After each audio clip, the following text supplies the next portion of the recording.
네, 어려운 과학 기사를 쉽게 풀어보는 과학 기사를 부탁해 과기부 순서입니다. 네, 오늘은 지구라는 이름으로 활동하고 있는 과학 커뮤니케이터 이은지님과 함께 하겠습니다. 어서 오세요, 지구님. 안녕하세요. 예. 자, 오늘 첫 출연이신데, 자, 어떤 과학 기사 가져오셨습니까? 최근 지진 발생 소식을 자주 접할 수 있는데요. 네. 바로 며칠 전에도 동해에서 규모 4.0의 지진이 발생했었죠. 그렇죠. 그래서 오늘은 지진이 정확히 뭔지, 우리가 사는 한반도는 지진으로부터 안전한지 한번 살펴보려고 합니다. 예, 좀 말씀하신 것처럼 최근 들어서 유독 좀 이 지진 소식이 잦은데, 본론으로 들어가기 전에 이 지진이 어떻게 일어나는지 그 원리부터 좀 짚어주시면 좋을 것 같습니다. 지구에서 지진은 대부분 판의 이동 때문에 일어납니다. 우선 지구의 구조부터 설명하면 예. 과일 껍질처럼 가장 바깥 표면에 딱딱한 판이 있습니다. 예. 이런 판들은 지구에 딱 하나만 감싸져 있는 게 아니라 마치 퍼즐처럼 여러 개의 판이 서로 달라붙어 감싸고 있는데요. 이 딱딱한 판 바로 아래엔 온도가 높아서 유동성이 생긴 고체가 대류 현상에 의해 끊임없이 움직입니다. 예. 이 때문에 결국 그 위에 떠 있는 판들도 조금씩 움직여요. 예. 이렇게 판들이 움직이면 서로 부딪히기도 하고 멀어지기도 하고 이렇게 붙어서 스치기도 하죠. 이런 것들을 판의 경계라고 합니다. 이렇게 퍼즐 조각들이 서로 맞붙어 있는 경계면이라고 생각하시면 되는데요. 아하. 지진의 80% 이상이 이 판의 경계에서 일어납니다. 그런데 이 판들이 마찰력 때문에 끝까지 안 움직이려고 버티거든요. 예. 그러다가 에너지가 한계 이상으로 쌓이면 폭발적으로 판들이 서로 다른 방향으로 움직이면서 엄청난 에너지가 발산됩니다.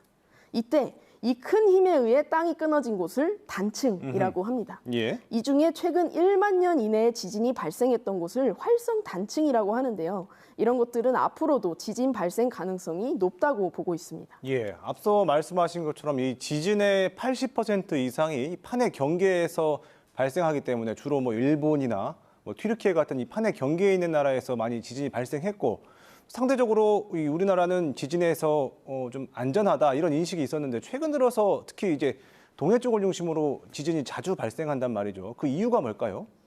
우리나라의 경우 판의 경계가 아니라 판 내부에 있기 때문에 말씀하신 대로 일본이나 튀르키예에 비해서는 상대적으로 안전하다고 볼 수 있는데요. 상대적으로. 네, 그렇다고 안전하다고 확신할 수는 없습니다. 지진의 80% 이상이 판의 경계에서 일어난다고 했잖아요. 예. 그러면 20% 정도는 판의 내부에서 아하. 일어나는 거거든요. 예. 아까 말씀드린 단층들이 판의 경계뿐만 아니라 판 내부 곳곳에도 있는데 우리나라에도 마찬가지로 이런 단층들이 존재합니다. 예. 특히 경상도에 많이 위치해 있다고 추정하고 있는데요.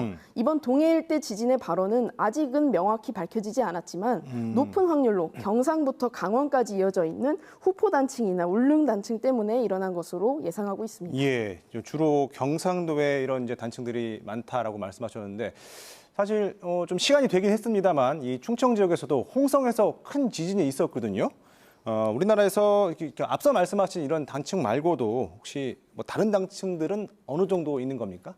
우리나라에는 최소 450개의 활성 단층이 전국적으로 분포한다고 추정되는데요. 예. 아직 자세히 파악된 상황은 아닙니다. 그렇군요. 네. 근데 다행히도 2017년부터 전국의 활성 단층 지도를 그리는 연구 사업이 시작되어서 과연 어떤 단층이 활성 단층인지 그런 것들을 그 지도 위에 그려보는 연구를 하고 있습니다. 예. 지도 위에 활성 단층을 그려놓으면 지도만 봐도 어디가 지진 발생 가능성이 높은지 한눈에 알 수 있는 거죠. 예. 네, 그래서 역사 기록 속에 가장 지진 기록이 많았던 경상도를 시작으로 전국적으로 활성 단층이 어디에 숨어 있는지 하나하나씩 조사를 열심히 하고 있습니다. 예.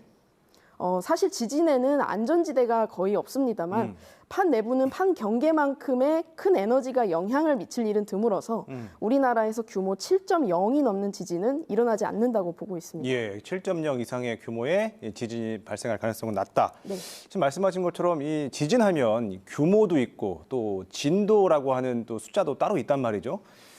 이 수치 정확히 뭘 의미하는지 이것도 좀 짚어주시겠습니까?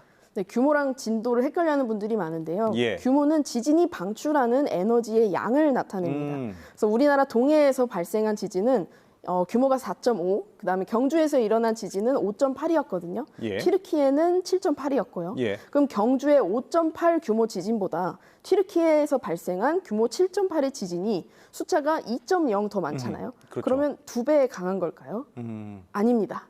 사실 지진의 규모가 0.2 차이 날 때마다 2배씩 곱해야 됩니다. 어허. 즉 규모가 2.0 차이 난다는 건 2배 차이가 아니라 이를 10번 곱한 1024배 차이가 나는 겁니다. 진도는 측정 지점에서의 땅이 흔들린 정도나 피해 정도를 나타내는데요. 그래서 어디에서 측정하느냐에 따라서 수치가 조금씩 달라집니다. 지진이 일어난 지점을 진원, 그리고 그 바로 위쪽 지표면을 진앙이라고 하는데 같은 지역이더라도 진앙에서 측정하면 진도가 높고요. 더 먼 곳에서 측정하면 진도가 낮게 측정됩니다. 예, 좀 정리를 해보면 규모는 지진의 절대적 크기를 이야기하는 거고 네. 진도는 그 상대적으로 어디에 떨어져 있느냐에 따라서 느끼는 그 강도를 말하는 거군요. 네, 맞습니다. 예, 예. 자, 이런 지진 사실 한 번 나면은 피해가 막대하기 때문에 미리 예측하면 좋은데 현재 그 기술로도 지진이 예측 잘 안 되는 겁니까? 지진은 현재 예측할 수는 없습니다. 일부 뭐 양떼구름 이렇게 쫙 깔리는 걸 보고 예. 지진이 일어날 때마다 나타나는 구름인 것 같아 해서 예. 지진운이라고 주장하는 경우들이 있는데요. 아직까지 이런 것들이 지진과 관련이 있다는 확실한 과학적인 근거는 없습니다. 그렇군요. 네. 그래도 이와 관련해서 2020년에 막스 플랑크 동물행동연구소에서 한 이탈리아 농장의 소, 개, 양에 전자 태그를 부착해서 이 동물들의 행동을 관찰한 연구 결과가 있는데요. 예. 8개의 지진 중 무려 7개의 지진에 대해 동물들이 마구 짖는 등 비정상적인 어허. 행동을 보인 적이 있습니다. 예. 그런데 이런 행동이 지진 때문인지 인과관계를 밝힌 사례는 아직까지 한 번도 없습니다.